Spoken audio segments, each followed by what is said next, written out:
Representative Leo Wilson. Mr. Barton, 35 years, deja vu, only just in a different building, right? Yes, ma'am. What do you say or answer to the allegation that all of the founding fathers were deists? What does Well, that mean? Deist, we find only in the writings of one do you find the word deist, and that's Ben Franklin. It's in his autobiography, and he said when he was 15 years old, he went to a lecture between a deist and a minister and thought the deist had the much better answer than the minister, and he became a deist. On the very next page, he says, but having thought about that, I quickly abandoned it. That's the only acknowledgement of any founding father. Now, other people call them deists. What we know is that the 56 signers of the Declaration, 27 had seminary degrees, graduated from seminaries. Hard to find them being atheists. We own a number of the Bibles that were either owned or produced by the founding fathers as part of the museum that we have, and we know for sure that they were not deists. We find that by 1815, among the founders and others, there had been 1,400 official government calls to prayer. We own over 500 of those official calls to prayer, from George Washington, John Adams, Madison, on through. Jefferson did it when he was governor, but not as president.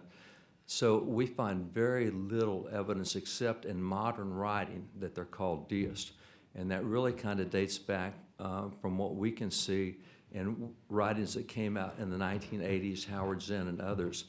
Prior to that, you won't find that.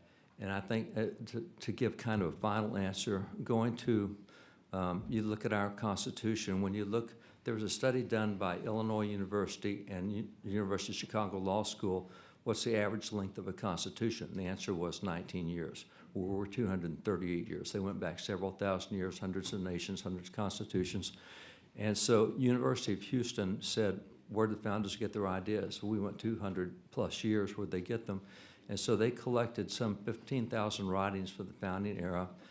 They went through to look at exact quotes in those writings, and then they took those quotes to find where they came from. It took them 10 years. They released, and again, it's an excellent work called Origins of American Constitutionalism, but the number one single most cited source was the Bible. 34% of all their political quotes came out of the Bible. Number two was Charles Montesquieu at 7.9% or 8.3%. Blackstone was 7.9, and Locke was 2.9. So the fact that they cited the Bible 4 times more often than any other political philosopher would not suggest that they were deists. And what do you think of when the allegation is made, well, this is teaching the faith? I mean, I think there's a clear difference as a teacher, myself, and as a mom of 5 kids. When you are teaching the faith or when you're proselytizing, you are teaching somebody how to find God, how to know God. Having the 10 Commandments on the wall, how does that teach somebody or proselytize somebody or lead them to God? Generally, I'm sorry, didn't mean to interrupt. That's okay. And tie that back into, again, you brought some of the original writings. Like, why did Noah Webster write the dictionary? Was it to, proselytize? Was it to teach the faith? So I just want to kind of go back to some of those founding documents and that allegation that this is teaching about God. Yeah, pressure and coercion is often associated with that kind of proselytization. And so presentation of factual information, it may be religious, but that does not mean it is proselytization. That goes on. And by the way, an interesting phenomenon in legal history is when we got into the point in 1962-63 where the Supreme Court said no more prayer, no more Bible, etc. At that point in time, the court started coming up with new meanings, because you were a conscientious objector militarily, but that meant you had to be associated with some religious doctrine. And suddenly we have Vietnam War, and a lot of people don't want to go to war with a conscientious objector, but it's not religiously based. And so at that time, starting in 1968 with cases like the Welsh decision, the court came out and said, well, whatever you believe so much that it affects your behavior is your religion. And so they listed all sorts of possible religions, including in the Trocaso case, they said that even atheism can be a religion, even though it has nothing to do with God. And so it's a religion, by their definition, is something that you believe so much it affects the way you behave. And to that extent, it's hard for anyone not to be affected by someone else's religion, because what you believe, you're going to share with others. Is that proselytization? Not unless there's a lot of pressure and coercion behind it. And so simply placing something on the walls, that is a non-coercive behavior. It's a choice that has to be made. You read it, you either reject it or you don't.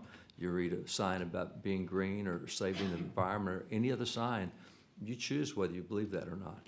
And so the Ten Elijah, Commandments- Elijah, is there anything in the bill that you feel is forcing everyone? I mean, we keep seeing this, forcing every school, forcing every classroom to have this. Is it forced in this bill? So what I would say is I do not possess a bigotry of low expectations for our teachers and being able to handle a question if a child goes up to it and says, "What is that?"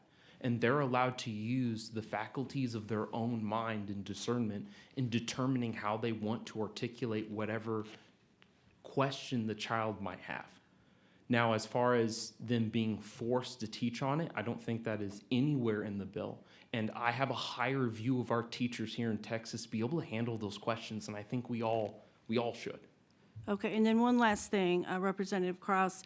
Have there been any cases that you have come across where somebody has been harmed by looking at a plaque of the Ten Commandments or an inscription on one of the buildings in Washington, D.C., or even in the Capitol? Well, there were a litany of cases for a while where there would be an objector when they would go by. There was the Peace Cross out in Maryland which was in kind of an intersection, and a guy would drive by it every day, and he was offended by seeing the cross, so he actually brought a lawsuit. And the Supreme Court actually said in 2019, that was another First Liberty case, that you can't just merely be offended by something that's there, right? There has to be an action to go with that to make it unconstitutional. And so people have tried to say that, they've tried to argue, but the Supreme Court, at least since 2019 and on, has made it very clear that we're not going to determine the constitutionality of a religious display or symbol just because somebody might be offended by it, just because it's merely there.